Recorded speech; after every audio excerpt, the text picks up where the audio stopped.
Hey everybody, Bryan Karp here, Anthony Loffredo on your favorite podcast, Brick to Brick Podcast. And today we have something really special for every single one of you guys behind the bricks in the vault. That's right. We do these episodes in a real live bank vault. Why? Because we're going to drop some huge gems. We're going to unpack everything that has been happening with our single asset syndication, everything happening with future gen REI, Anthony rocking the hat. Yes, sir.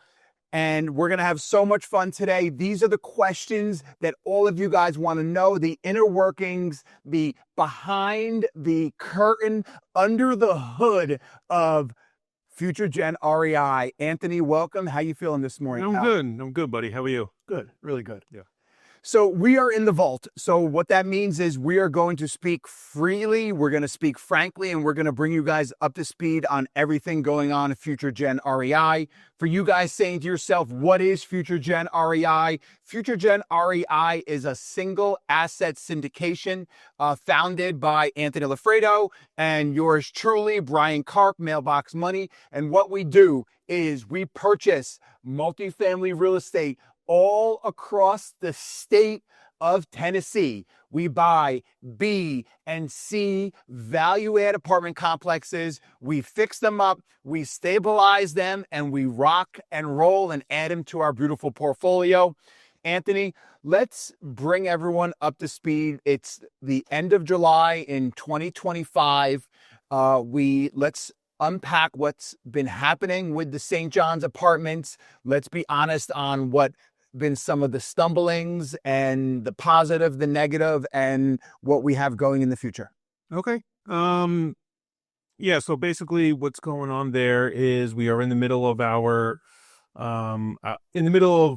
value add strategy, right? So we have our vacancies that we are renovating, trying to get new tenants in there at the new market value rent that we underwritten. So we're just kind of going through the weeds of renovating all of the vacant units.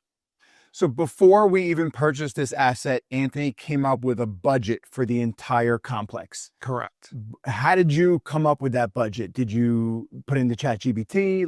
No. But how do you fathom what it's going to cost to put together a budget like that? Well, we go through the units, right? We get a look at the complex, the exterior, the condition, all that. And then as we go through all the units, we put together, a general budget on what it would cost to renovate all 50 units. So we were in that 10 to 12 range. So in the exteriors, we're in really good shape. So we didn't have a lot to do there. That was huge. Yeah. That I didn't really understand when we first got into this. They call it CapEx, right? Correct. Yes. CapEx expenses.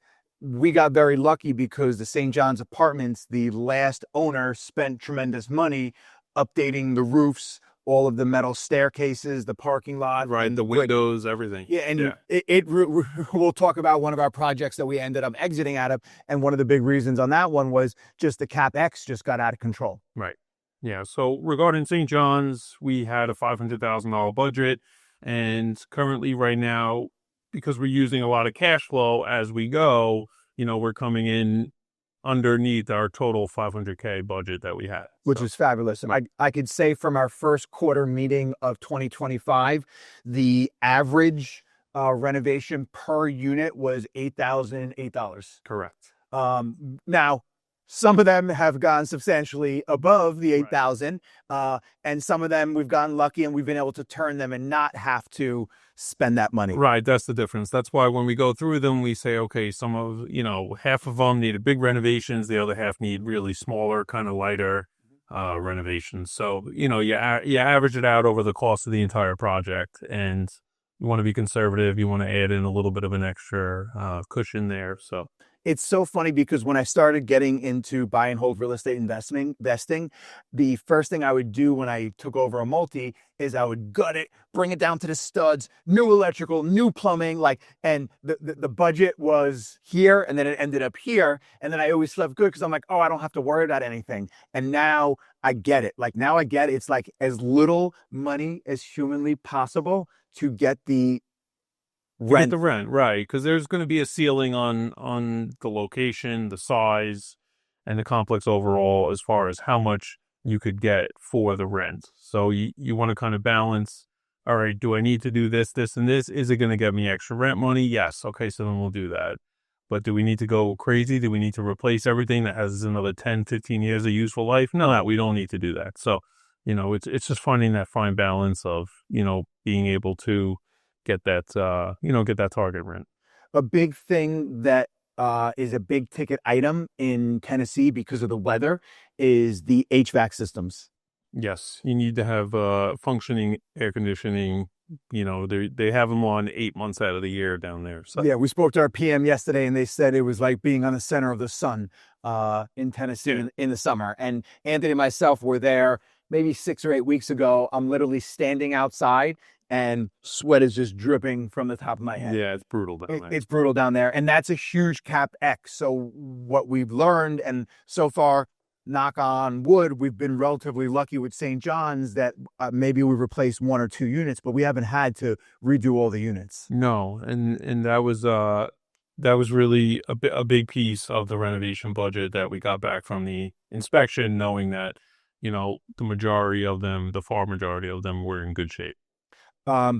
Here is a mic drop. Here is a vault secret. If you're buying big multifamily, you need to have an air conditioning HVAC company go in and inspect every unit.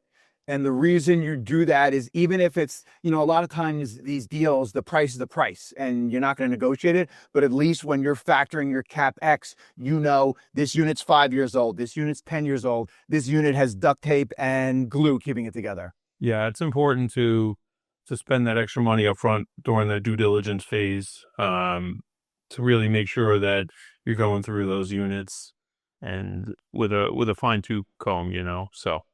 Something, and Ant unpacked this for us, something that we've started now with our contractor / PM, which it's an interesting relationship because as a PM, they can be doing great. As a contractor, they can be doing terrible. As a contractor, they can be doing great. And a PM, they can be doing terrible.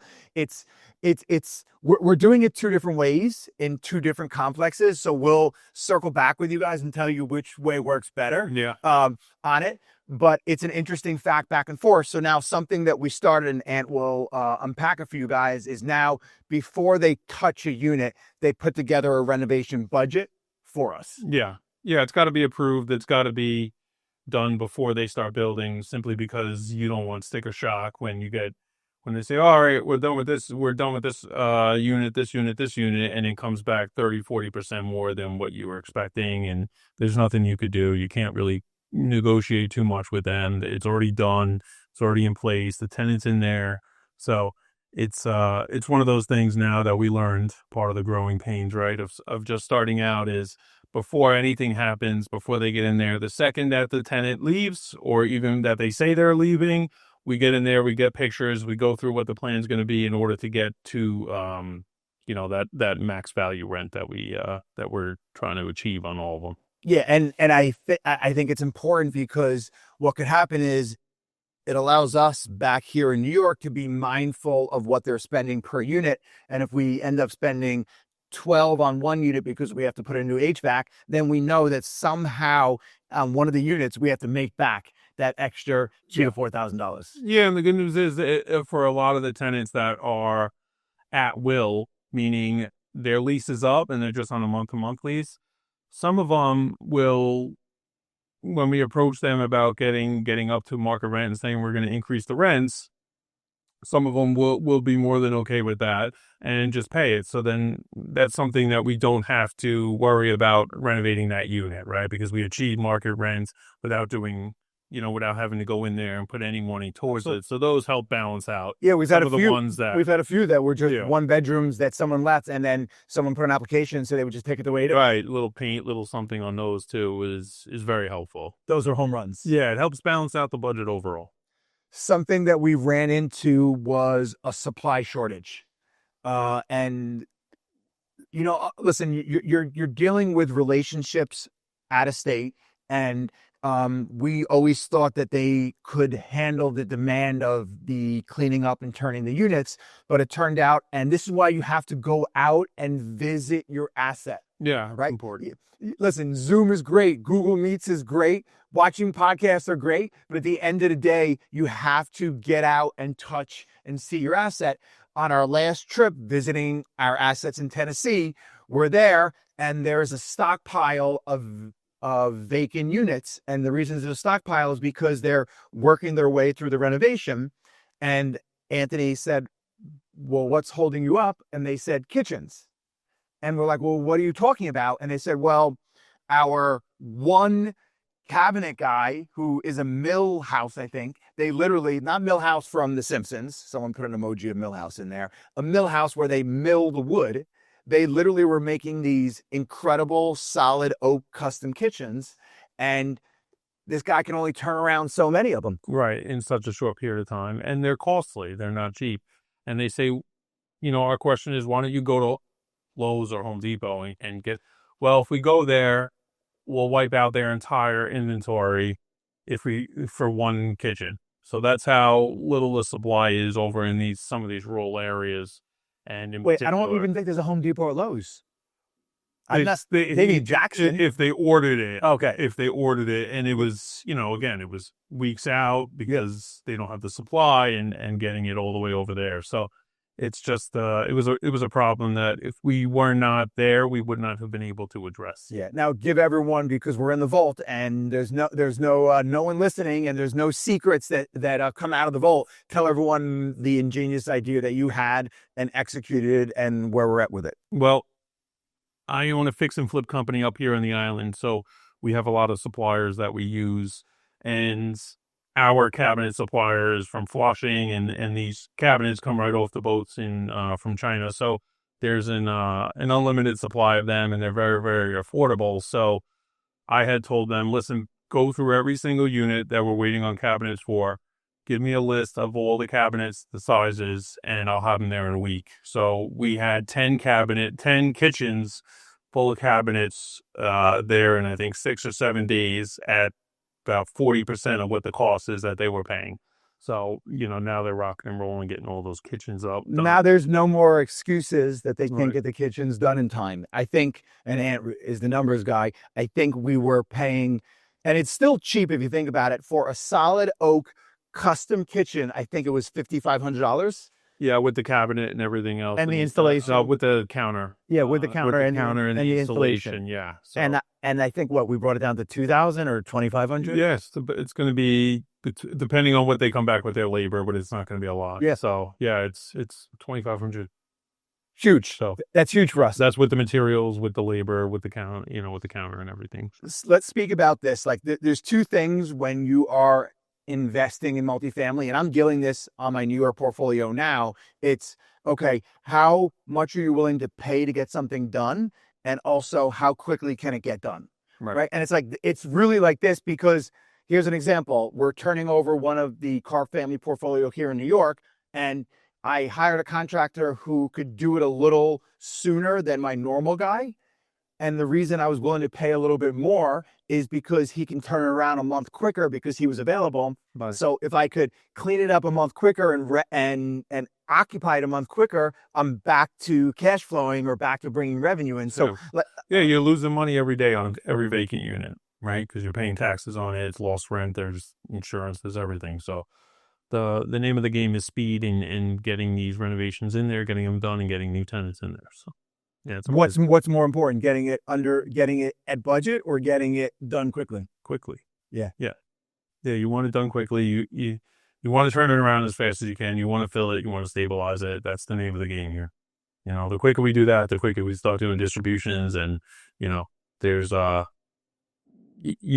we get it done. We've told our investors from the beginning, our goal is to stabilize the complex in 18 to 24 months. October will be our 1 year timeline.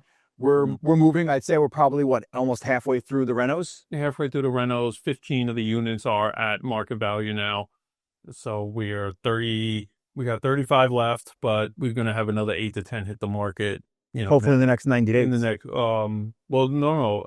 we're gonna have another 10 to 15 hit the market in the next 2 weeks now that we got all the cabinets and everything down there. So yeah, we're on pace to have it fully stabilized at the market rent within 18 months. And Yeah. and really, we need to do whatever humanly possible to lease these up. Yeah. Just because it's more important is it more important to get the rent, or is it more important to fill it? I would say fill it. Okay. Yeah. So even if you got to take a $25 or $50 or do some sort of concession, right? So the thing that we started talking about yesterday is, well, if we give them a free month, but their lease is at target rent, well, then it's just like having it vacant for another month and then hitting our market rent, right? Rather than going lower for the entire year. So the numbers come out net the same, but you want them on paper. You want those leases at full market. Because the most important thing, and when this is all said and done, is when we go to exit out of this, we want it as full as humanly possible at the market rents. Correct. Right. And really, right, and you're the numbers guy. Tell me if if I'm wrong about this. Really, whatever we need to do to get it renovated and rented now is what we need to do, because we're really going to exit this in 4 to 5 years. Yeah. So really, at the end of the day, that's the nice thing about this multifamily game, especially on this scale, is our runway is so long. Yeah, you have time. We have time. You have time. So we're in the pressure cooker now. Right. It's like at the end of the day, get them leased, get them renovated. Once we could walk through this shitstorm, then we're going to be in a great position when we have renovated, cleaned up units at market rent, even if we have to take some concessions down. Right. And you get it done within 2 years, and then, you play the market. If you're cash flowing and everybody's getting distributions, you're increasing the rents at what you're saying, you're increasing the rents at, then you're just holding for the right time to exit. So, rates drop, cap rates go down, value skyrockets. That's the time to exit. So you have a nice long window in order to achieve that. Okay. So anything else you want to talk about with, I think with St. John's? I have one more thing I want to hit on, and then we're going to move to our next property, because the goal of this episode is to get through our portfolio and kind of give everyone an idea. So we're having an issue right now with the stigma of the old complex. Correct.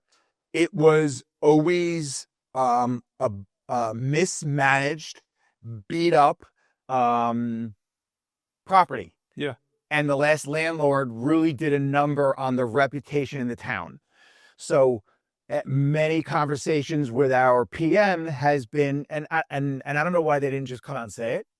We're big boys, we could handle it. Yeah. But, we had a conversation with them the other day, and the big thing that they were trying to say with us, and I don't know why they didn't say it, because it's not going to hurt our feelings. We just now need to do stuff. We need to figure out what to do. If I knew that from the beginning. Yeah, we would have had more marketing. More this, more that, more promotion. They were telling us that they were going to achieve it without a problem. Yeah, without a problem. So I guess that was frustrating. I don't know. And we're very happy with our PMs. I don't know if they was just, they didn't want to say it to us, like, hurt our feelings, but they said they're having an issue leasing some of the units at the pace they would like to lease them. Right. Because they manage multiple properties. So it's great. They have other, barometers. They're having trouble leasing them at the speed that they want to lease them, and at the speed that they're leasing the other properties they manage, because of the stigma of this complex. Right. So it wasn't hurtful. It was just like, holy macaroni, you should have told me this earlier, because, my business is residential brokerage and marketing. I literally have a Death Star of marketing. So now we know this. Now we need to pivot, and we need to help build some marketing and some positive vibes, regarding complex. Yeah. So we did change the name, right? We put new management. We put all the big things out in front of it. We did address all of the issues regarding everybody's, their maintenance requests that were ignored by the previous manager. That was the first thing that we did. So the reputation is getting better. It just takes a little bit of time. So, we're going to try to brainstorm, and we already did, and come up with some kind of ideas in order to kind of expedite that process of getting the fact that it's underneath new ownership, new management, and, just trying to improve the reputation of the complex. And I think it's going to take time, right? He didn't, this is our podcast, I can curse. He didn't fuck it up in 1 year. right? It took them multiple years of not responding to tenants, having lawsuits on not maintaining stuff, literally using duct tape and bubble gum to fix problems. So it took years to get there. It's going to take years for Anthony and myself to bring it back. And I don't, it's not an open. Yeah, one of the previous tenants was a problem tenant, and unfortunately, he was still living in our building, and he had some people from Memphis visit, Mhm. and then there was a murder in the building, right? So So there, that doesn't help. it doesn't help, right? None That of was right when we bought it. yeah. Right. Keep that in the vault, guys. Keep that in the vault. But that's what happens when you listen to the Brick by Brick podcast, sponsored by Future Gen REI. In the vault is there's no whole bars there, and we couldn't do anything about that. It wasn't a tenant that we placed. Right. So it's going to take us. We're not even a year into this. I think we're 10 months or 9 months into this. We're not there yet, and something else we just started doing last week, and we've had success on one of our other properties with this, is we started using apartments.com. Right. So the cool thing about Dyersburg is it's very rural, but it's a lot of the technology is not there yet. Right. So when the way apartments.com works is everyone can post on there, but then you could spend money to boost your product. And there's different levels that you can boost it on. The nice thing is there is not one person that is marketing and spending money and buying ads on apartment.com. So right away, we went in there, we bought a very generous marketing plan. We're going to try it out for 90 days, and we're uploading brand new photos under new management, all of the positive stuff. So now when you search online for apartment in Dyersburg, we pop up right away. Right. So we're bringing all of our knowledge from our two businesses into this. And, we're trying to do our best to fight the negative narrative that this development had. But I am confident when we go to exit this potentially, in 4, 5, 6, or even 10 years, no one's ever going to think about the old St. John's. We just got to get through. We got to get new tenants in. We got to get word of mouth going. And we're going to be right where we need to be. Yeah, it's part of the value add strategy. You're going to have hurdles. You're going to have, you have a lot of different issues that you didn't expect to figure out. So, it's a process in the first couple of years. Okay, now we're going to switch to let you guys have a little update. So Anthony and myself went into contract on another property called the Troy Apartments. This was a 36 unit, another value add. And we ended up deciding to walk away, and the seller decided to walk away from us.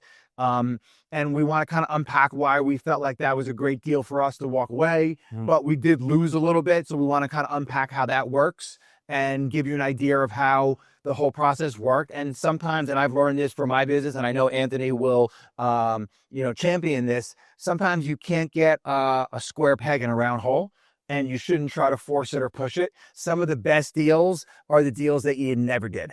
Yeah, the ones you walk away from. Yeah, so this particular 36-unit complex is located in Dyersburg, the one that we were just talking about, St. County, and it was brought to us by our project managers themselves. So they wanted to partner with us, co-GP, so we were okay with that. And then we got the contracts going. They had a good relationship with the seller, so we started to do our due diligence. And to Bryan's point, we started to get our financing lined up, our Freddie Fannie lender. So, they require an initial $12,000 application fee right out of the gate. So we got that going. We were really confident that we were going to purchase the property. And as we went through our, due diligence period, things just kept snowballing, kind of in the opposite direction that we were hoping for. So one of the bigger things was the CapEx that you mentioned earlier. As we went through the inspections and things like that, there was just a lot of exterior stuff that we didn't anticipate. I think all the HVACs, all the ductwork, all that stuff needed to be done. That's all behind the wall kind of stuff. Parking lots were a disaster. Parking lots were a total nightmare. Roofs were the original ones. Like it was a 1980 vintage, so your roofs were almost 45 years old, right? Yeah, they were old. They needed to be replaced. So it started to get to a point where the price per door was the same as St. John's. We were at $50,000 a door. So and it's 36 units. So when you start adding all the CapEx together, it ended up being where we were going to be way in over our head as far as the amount per door. The rents were going to be a little bit higher, a little bit of a better area, bigger units. They had 1.5 baths instead of one. So there was some, that's why we initially we were okay on a little bit of a higher capex. But there was another big factor is the taxes. The property taxes were, um, they were told we were told that they were 15,000 a year, and they ended up being 15,000 for the county and then 15,000 for the city. So it was double the taxes. So that was a really high amount per door, 30,000 and 36 units per door. So that that would have really hurt the monthly expenses. So there was a few different reasons, and it just kept going. And then you said, you know what? We're gonna back out. We'll take our loss on the application fee and some other small attorney fees, things like that. And it's just smarter for us to walk away. So that's what we ultimately had to do. Right. What's the takeaway for you guys? What is the mic drop in the vault? Is it was the exact same price per door that we paid on our other asset that we love, but we ended up deciding not to buy this one. And what it is it's not just the price per door. It's the price per door. It's also after your renovation. It's the cap X after the renovation, and it's the carrying costs, right. But the fixed carrying costs. Right. Like, that doesn't change. We can't get, when interest rates change, we can't refinance and change the taxes. Right. The taxes on the property we walked away for, I think, are double what we're paying at St. John's. Yes. Right? What's St. John's, do you know? Yeah, it's 18,000. 18. Yeah. And this one was 30 for less units. Less stores, yeah. So there's so many things that go into the model for us to decide if it's a yes or if it's a no. And a lot of times, at initial glance, it looks great. But then when you start pulling back the onion, pulling back the leaves, you could start to say, okay, wait, the CapEx budget's going to be substantially more. The overhead is going to be substantially more. Yep. And you're only going to get an extra. And the market, right, exactly. The market where it's 50 or 100 bucks. Yeah, it's not going to be substantially higher to offset those costs. And so as the general partners, that's Anthony and myself, right, founders of Future Gen REI, we put our money up to get the application fee. We paid our securities attorney to make a new PPM, and we lose all of it. So this game of multifamily real estate, multifamily syndication is not for the faint of heart, because we're out of that. There's no return on that. We don't get that back. So you have to know what you're getting yourself into. You have to make educated decisions, and everything's an educated risk. Yep. Yeah. Yeah. Sometimes, and you got to be willing to take losses. If we didn't have that ability to, walk away from a $15,000 loss, we would have squeezed ourselves into a deal that would have ultimately been a disaster. Yeah. It just would have been. It would have ended up losing far more than $12,000 trying to make it work. So on top of that, and that's why you should honestly become a limited partner in Future Gen REI or anyone else's syndication, because all of our limited partners who were committed and funded. Anthony and myself had over $1 million in one of our bank accounts to fund this project. It was fully funded. Every single one of them got all of their money back. 100%. The only people who took the losses are the general partners. That's why, unless you're all in on real estate and investing, unless you become the inside player, unless you're willing to take some L's and have the experience that syndicators like Anthony and myself do, my recommendation, and this is not self-serving, is find an operator, find a general partner, and park capital with them. Yeah. Because a part of the due diligence is we like the deal initially. Everything looked good. We spend money to fund it. We spend money on inspections. We walk. We're lining up financing, and then we have to back out to protect everyone else's money. Yep, correct. And the last kicker, and then we'll move to more positive stuff because it's all about positive vibes when you're in the vault, is we were dealing with, you like that, right? I do. That was good. We were dealing with a mom and pop operator. And our agency financing from Fannie and Freddie could not wrap their head around the numbers because, wait for it, we're in the vault. There were no numbers. There were no books. Right. Just unpack that, and then we'll move on to back to positive vibes. Yeah, part of this strategy, a value add strategy, comes with mismanagement, comes with not doing the right thing by the complex, the tenants, all that stuff, right? So part of that, which is common, is they don't have clean books and records. So it does make it a lot more challenging in order to get that government agency funding, is because they're going off of the performance of the current asset and the current owners. So you're almost vouching for their numbers in order to get the applications approved. So and if you don't, then they're going to go by averages and things like that, which is typically going to make it much harder in order to fund. So that is part of the big hurdle, is that when you do purchase these assets from those mom and pop owners that have owned it for 30 years, is you are going to have to struggle and make sure upfront that they're going to be able to get you all the documentation that Fannie and Freddie are going to want eventually. If you can't get the documentation, you can't get the loan. Right. And that's what we, that's And you what, put your money at risk. and you put your money at risk. Yeah. Guys, thank God we're in the vault today. It is a crazy effing game, because you're out there raising capital. You're out there trying to find a deal, and then you're trying to beg and plead for Fannie and Freddie to give you a loan. And wait, you're all trying to get it done in a certain time period. Right. Like, this game is not for the faint of heart, but this is the most rewarding game ever, because when we turn around the old St. John's Apartments and we have the amazing Grove, it's going to be an incredible asset for our investors. It's going to be an incredible asset for Anthony ourselves. Right. So, and listen, a lot of people didn't know that we ended up walking away from one of the deals because it didn't make sense anymore on paper. And then our lender didn't want to fund it because they couldn't give us the proper documentation to prove the rents. Even though Anthony and myself literally are proving the rents down the block from there, they still didn't want to fund it, or they didn't want to give us the they weren't going to give us the LTVs that we wanted. So we would have had to raise more capital, and that dilutes the profit. So it's a lot of things went the wrong way on that, but it was a good learning experience. That's the fun part about all of this, is every single move we make, every single complex, we just continue to learn and educate ourselves. Right.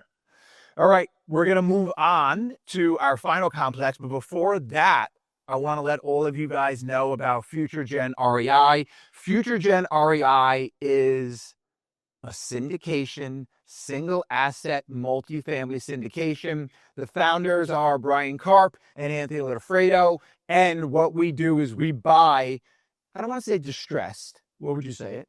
What would you call it? The value add. We buy value add multifamily in Tennessee. Right now, we're in Western Tennessee, but we're also always hunting in Tennessee. So if you're interested in getting in the greatest asset class in the entire world, multifamily real estate, reach out to us, schedule a meeting. We'd love to tell you about our current assets. We'd love to tell you about what we're fundraising for, and check us out online. Where we're going to be online, Anthony? FutureGenREI.com. FutureGenREI.com. All right, so now we're in the vault. Let's bring back the positive vibes in the vault. But remember, there's no secrets in the vault. We are going to talk about our 44/56 value add in Dixon, Tennessee. We love the Dixon market. Why don't you talk about the asset quickly and where we are in the asset? Yep. So this particular one was brought to us by one of our brokers that we've had a good relationship with, and it is located in Dixon. This is very close to Nashville. It's about a half-hour drive into the city of Nashville, so it's got a much higher population. It's a really good subset of Nashville, and the 44/56 is sold to us at the price of a 44 unit. And the other 12 units, they're down units, meaning they've been gutted down to the studs, and they are no longer being considered actual units of the complex because they were flooded out in a storm, so they're not operational at the moment. Now, that's where we saw our big value add opportunity there, is to get those 12 units back up and running, And the reason is, if you're purchasing out of 44 and you get it up and running at 56, the value add is Tremendous. substantial. Yeah, it's It's huge. tremendous. And on top of that, I really believe this, and you guys know that I'm obsessed with data. I still think that even if we just purchased 44, I still think the price per unit was an Yeah, amazing the price. numbers were good. It was evaluated in and of itself at 44. Um, we paid 65,000 a door, and there's nothing trading for under 85 in the whole area. Yeah, I couldn't find anything. And there's, I forget the stat. There's too many stats running in my head. I want to say there's less than a dozen complexes that are larger than ours. Yeah. They have 50 one day, well, it was soon, God willing, in less than a year, to have 56 units in one clip. Is very, very substantial. Another thing we're fighting against, I don't think it's as bad as the St. John's, is we're fighting against the stigma of the complex. Right. You're going to get that in value add often, right? Because that's where the value add component usually is. It's in the mismanagement. It's in the undervalued rents, and it's going to have a bad reputation because it's going to take any tenant that comes through the door. They're not going to be vetted correctly. And, they're just going to have that reputation of having a lot of shitty tenants.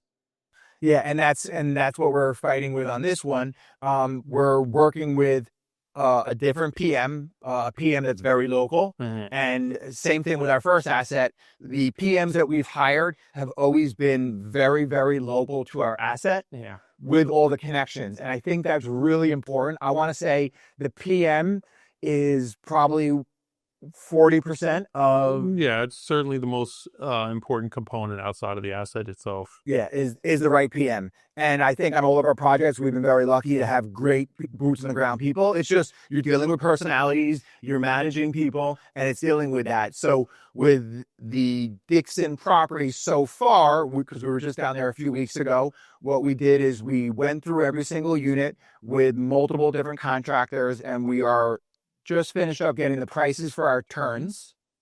And basically what the turn is what it's going to cost us to renovate those units to get them to where we need the inside renovation to be so we can achieve our new target rents. Correct. On top of that, we had to set up new target rents for the 1 bedroom and the 2 bedrooms. And why don't you go through what those target rents are? Do you remember? Yep, 1050 and 1200. Okay, so now for our 1 bedrooms, we're going to be getting 1050, and our 2 bedrooms, we're going to be getting 1200. So again, this is how we know that we bought the right asset, and this is what we're looking when Anthony's underwriting the assets, and when I'm cold calling brokers and trying to get deals in front of us, is we're looking for rents that are below market. So now we could renovate and push the rents. Now, we're not trying to push them to what the nicest complex with an in-ground swimming pool and granite countertops. We're trying to still be below them, but also give a good product and also push up the rents. Right. We're trying to turn C's into B's, B minuses into B plus kind of assets with the renovations and the target rents. Another thing that we did on our first complex, and now we're doing it on this one, is the chargeback program. Talk to me. Yep. So the chargeback is a lot of these mismanaged units, complexes.